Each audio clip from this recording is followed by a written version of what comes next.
The Conbini boys. They're the Conbini boys. They're the Conbini boys. Hey, Mike. Hey, Matt, how's it going? Not too shabby, Mike. I'm feeling better than ever. I've just supplemented my Moderna with ivermectin prophylactic, so I'm feeling just a warrior with a full shield, ready for anything here. So feeling great this week, Mike. How about you? Yeah, I'm feeling pretty good. Just got back from my in-laws, and my father-in-law had me, I've had about 3 beers, half a bottle of Nihonshu, that's sake, so I'm pretty lit up here, Matt, I gotta tell you. We'll see how this goes. This is uncharted territory, but in general, just feeling good. Excited to talk about, some Conbini happenings here this week. And you got a pizza on the way, which is pretty I got exciting. a pizza on the way. Yeah, I got a countdown here, so we'll see what happens. All right, Mike, we got a lot to talk about as usual, so what do you say we just jump right in here? Sounds good.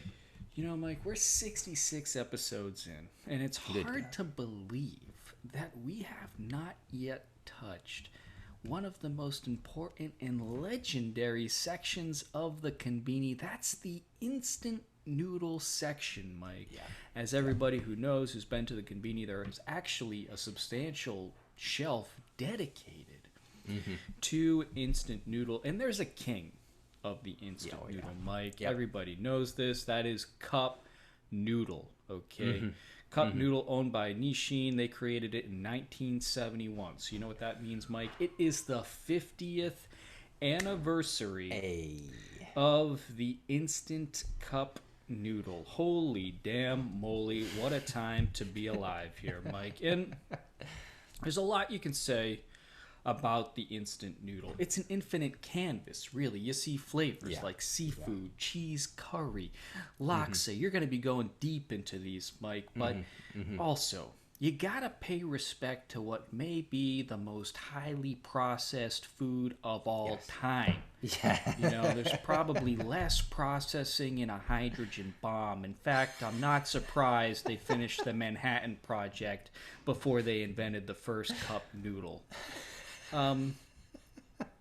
My first experience, I think like probably a lot of Americans, was going to elementary school and seeing your buddy eating dried instant noodles right out of the plastic packaging, no hot water. I didn't even realize these were soup noodles until much later in life. You put that dusting of chicken seasoning on top and you bite down that crispy deliciousness. Whew. It is fantastic. But then you go to the Conbini, you see the rainbow of flavors that exists. You got the hot water tank right at the counter so you can immediately start slurping your brains out right after purchase. It really is one of the great treats, not just at the Conbini, but really in Japan. So, Mike, I know you're a huge fan of the cup noodle.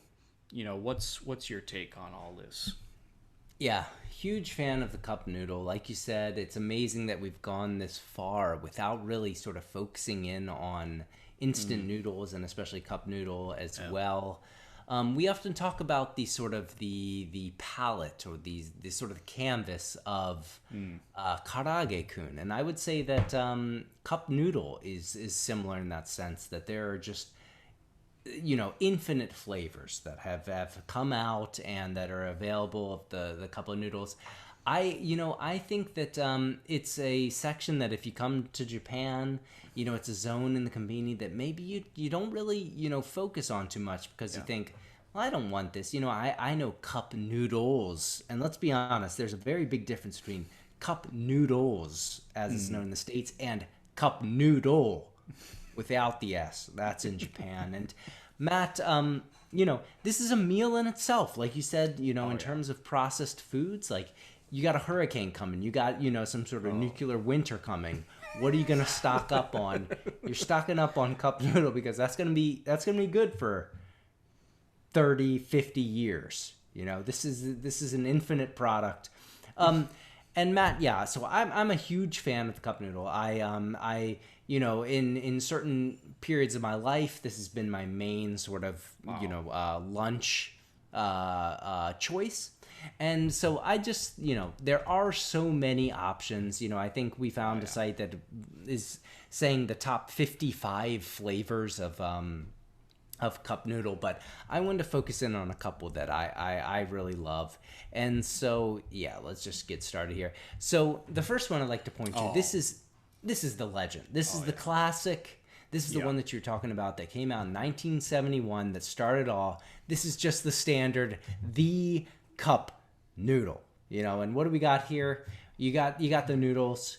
You got a little, like some, dehydrated processed bits of pork and beef and egg and onion. This is the one that started it all, and I think that throughout the world this is the one that you see this Everybody package. knows this package. It's like Everybody knows this package. Yeah, it's like Coke. It is on the level of Coke. So hey, hats off to the legend himself. But Matt, I'd like to point out the one that I think is the true legend, at least in Japan, and that is the seafood noodle. Seafood is great. You replace that meat with some seafood type bits of food. Who knows? You got scallops, you got shrimp in there. This one is just really a legend. This is the cup noodle seafood. And, I would recommend anyone, if they're going to step in and, have their first cup of noodle in Japan, go for the seafood. It really, really is the best. But, like we said, there are tons of flavors, but one that I gotta point out here, Matt. What a package. Oh, yeah. Matt, this is the Singapore-style laksa. And this one is very important to me. At my previous company, there was actually a time my coworker, he picked this up at the Conbini, and he brought it back to the office, and he was eating it, and he said, "This is really, really good." And everybody in the office had a little bite, and for the next 2 months, Matt, every day everyone went to the Conbini and got the Singapore style laksa. Laksa is sort of a shrimp based Southeast Asian style food you find in Indonesia and Malaysia, which is just amazing. It has a spiciness, it has a sweetness, it really has it all. And so Struck too. That's a coconut milk base. Oh yeah, that's a coconut milk. Wow, I honestly didn't know they had such a thing. That is interesting. A coconut, and there are the coconuts on the package there. Wow, that is impressive. That is very impressive. Yeah, and what's great, like you said, you have the hot water at the Conbini. You buy this, and you can prep this thing instantly, and that is what we often would do. And like you said, I mean, there are just tons and tons of flavors of cup noodles, but I would just like to say to our users, or to our listeners, please, don't neglect the cup of noodles. I'm gonna run and get my pizza. You got a pizza.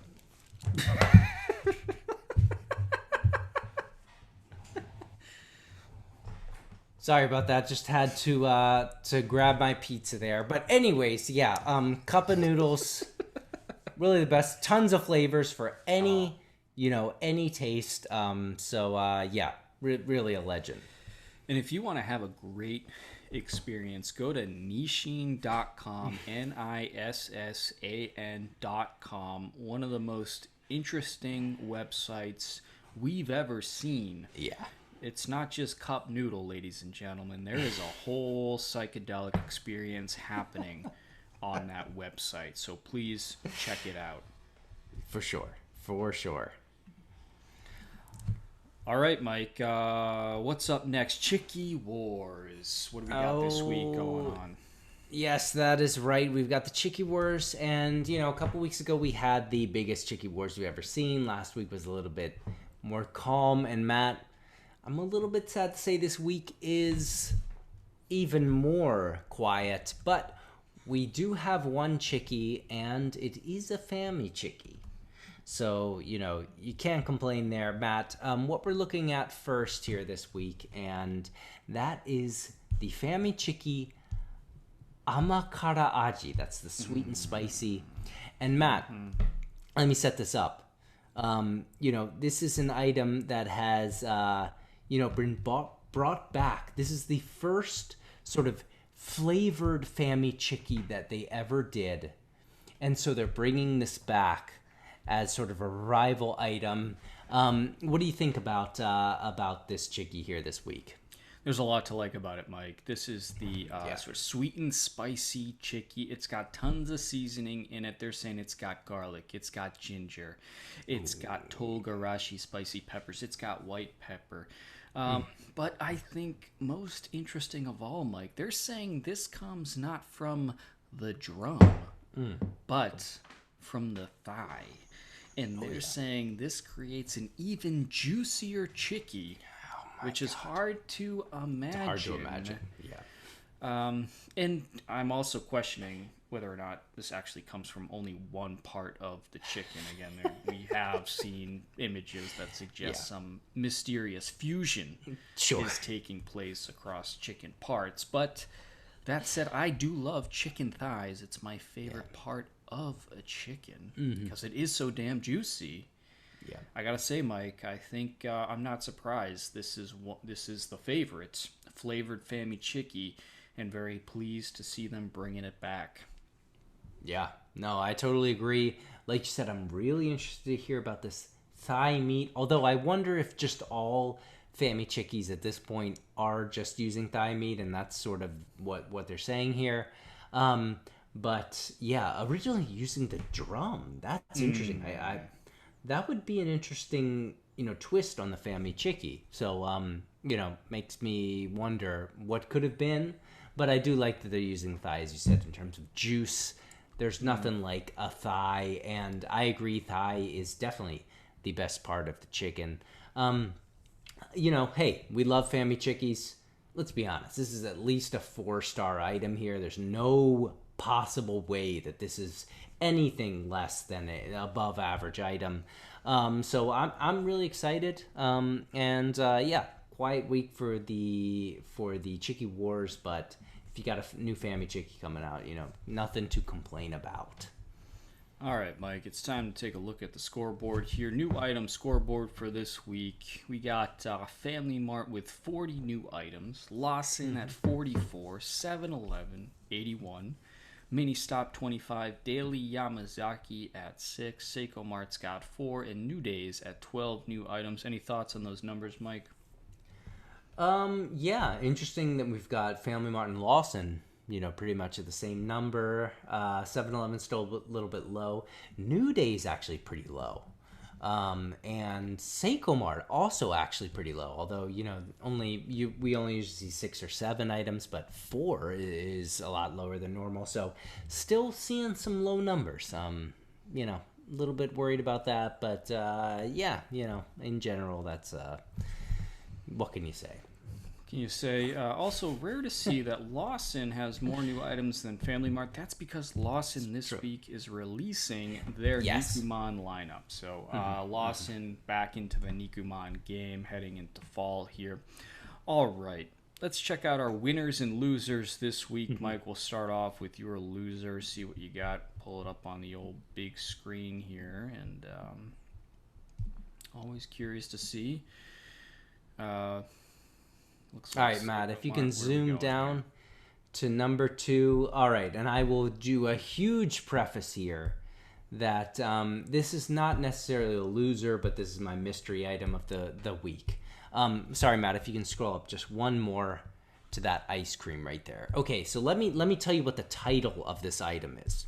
And this is why I'm saying it's not my loser, it's just my mystery item. This is the Hokkaido cheese を使ったチーズ creamy cheese ice. So, all right, let me translate that then into English. This is the Hokkaido produced ice cream that uses cheese, that is using cream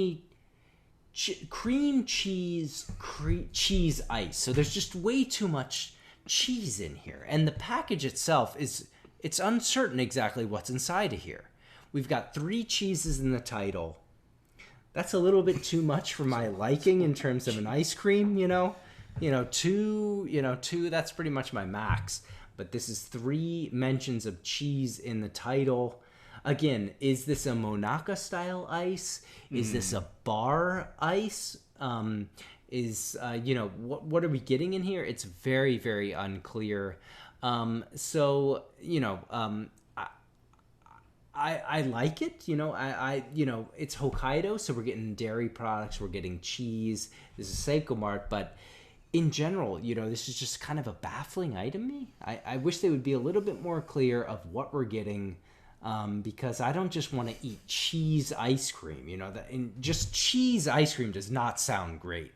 So I hope that it has some sort of other flavor in there. But so that's my sort of mystery item for the week. I don't know. What do you think? I don't know how much more clarity you could be looking for here, Mike. It's cheese ice cream. Like I said, I got cheese mentioned 3 times, and the title they have for this is cheese ice. I gotta say, I like the sound of this. I'm imagining kind of a frozen cheesecake that you bite down into, and man, just ease all your worries. This thing it sounds damn good, and I gotta say, the price, 100 yen. Sure. That is a steal. So, definitely, it's a little bit baffling why they had to use the word cheese 3 times. Yeah. One says an adjective, another as a noun, another as a subject. But, I gotta say, I think this looks damn good. Well, I agree. If the word cake was in here somewhere to give you the impression that this was a cheesecake style item, I'd be totally down with it. But it's unclear to me. Perhaps you're right, and I guess we'll just have to see. All right, Mike. So my loser for this week is out of 7-Eleven here, and this is speaking of cheese, the 3 cheese carbonara, Mike. So, my God. Yeah, gosh, my serotonin levels are crashing just looking at this thing, Mike. They should print the suicide hotline on the packaging of this thing. Let's get this straight. Carbonara itself is a sauce made by mixing egg yolks and Parmesan cheese together. Mm-hmm. And this, they've got a kiddie pool's worth of that sauce slathered onto a big bowl of spaghetti here, okay? Mm-hmm. And then they have 3 distinct piles of what look to be cheddar, mozzarella, and more Parmesan cheese on top of that. And then, of course, they got the bacon. Yeah. Gosh, I can only feel... I'm just picturing a salaryman sitting in his Prius in the 7-Eleven parking lot. AC is blasting so hard he can see his breath while he's breathing. Well, the temperature outside is 95 with 90% humidity, eating a 3-cheese carbonara. They should sell these things with clip-on ties just to remind people not to hang themselves from a ceiling fan after taking the last bite of this thing. I just don't understand this, especially given the time of year. Yeah, middle of winter, I get it. Sure. You want to heat up, but gosh, dog days of summer here. 3-cheese carbonara, no thanks. Right. Okay, well, Matt, I hear everything you say. Totally agree from my heart. But like I said, I've been drinking with my father-in-law. Feeling pretty saucy, and I got the air conditioning on over here as well. So you kind of combine those factors. You put that in front of me right now, and I would just flop this all over me. I could probably just sort of funnel this into my mouth and be totally fine with it. So, in general, I totally agree. This is a baffling, over extravagant item. But in my current state, I'd say this looks pretty good. So I do have to disagree a little bit, at least at this current moment. But yeah, in general, I see what you're saying. That makes sauced up in AC. Yeah, makes sense. All right, let's head over to the winners. Let's see what you got this week here, Mike. Mm-hmm. Winning Conbini new item. Oh, yep. Okay. It's finally here, Matt. It's finally here. So this is not a new item per se. This is just an item that we've been looking for God knows how long. I've been calling the hotline. They've got a special sort of they've got a special office set up just for this item. And what I'm talking about, Matt, we're talking about the Karaage-kun from Lawson, the light and darkness crystal flavored pepper and tartar sauce Final Fantasy 14 themed Karaage-kun. And yeah, Matt, so like I said, we've been looking for this for a long time. Like we said, they have an office set up just to handle inquiries for this item. I've been firing them, I've been lighting them up on the line. Where is it? Where is it? And it's finally out, Matt. So I've been looking for this. I go to Lawson once every couple days just to see if it's available. And it's finally here. So, this week is my week. I'm going out. I'm getting it. I'm going to tell you what I think, and I'm pretty excited because they're using that new technology. Oh, yeah. We've got the pepper and the tartar sauce. Matt, I'm super pumped about this one. So that's my winner for this week. No doubt this will be the most highly anticipated At the Gimbal with Mike segment we've had since the start of the podcast. And yeah, Mike, we've been waiting for this for months. The anticipation, haven't felt anything like this since 2007 when Steve Jobs announced the iPhone. It's kind of on that level. People have just been dying for this. Like you said, they have a dedicated hotline, presumably with paid workers, handling inquiries into these chicken nuggets, the Final Fantasy 14. Yes, with that injection technology, really serving as a metaphor, light and dark, tartar sauce, black pepper. Yeah. Very exciting, Mike. Wow. Yeah, no doubt. That's got to be on the winner circle this week. Mm-hmm. Yep. All right. For me, Mike, my winner this week, and we're going back to the land of Nikuman here, Mike. This one also out of Lawson here. So like last week, we celebrated the coming of fall with the arrival of Nikuman. The Nikuman Hotbox next to the Hotbox is back on the counter, Mike. And wow, we got something special here, Mike. Yes, we do. This is called the hashed beef man. I've not seen this before, Mike. No. But we're looking at shredded beef and vegetables that have been slowly simmered in a red wine demi-glaze sauce. I want to repeat that, everybody. Yeah. Red wine demi-glaze sauce. This is like a beef stew and a steamed bun. Are you kidding me? No. And there's a little treat inside there, Mike. There's a little dollop of sour cream.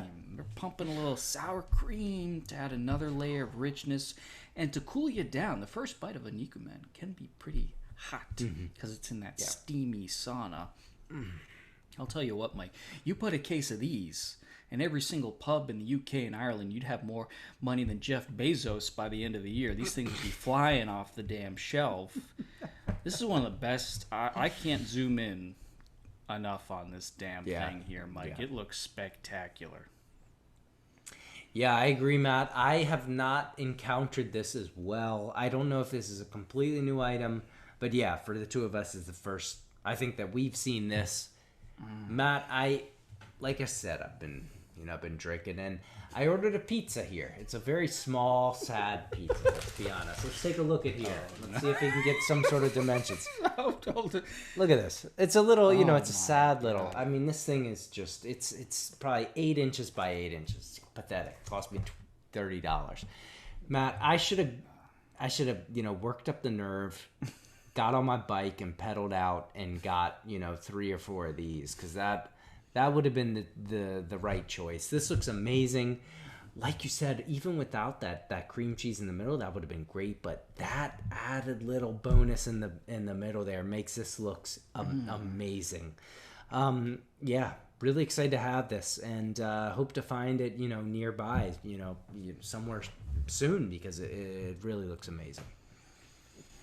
All right, Mike. So that wraps up the show. It flew by, and you got a little rinky-dink pizza you got to eat, so we got to close it down here. Actually, yeah, can you put that on? You got your blur background on. So all right, let me turn it off. Can you give a full breakdown of this crime scene? All right, we might need to report this. This whole industry is such a sham. It really is. All right, here. Look at that. Look at that.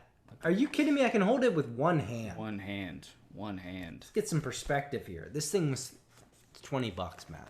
$20. Let's see a slice real quick. Are you kidding me? Yeah, this is a personal pan pizza, Matt. For a 4-year-old.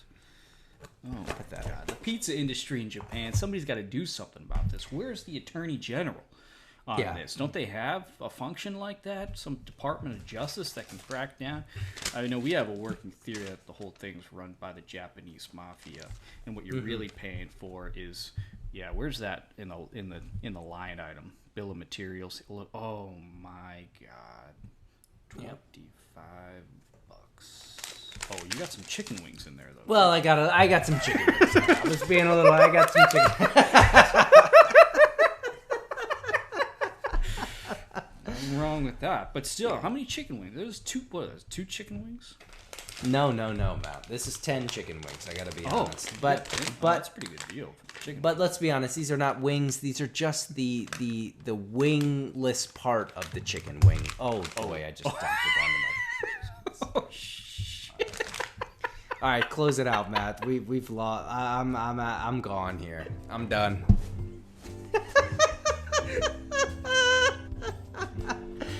Close it out. I'm done. Lock me up. All right.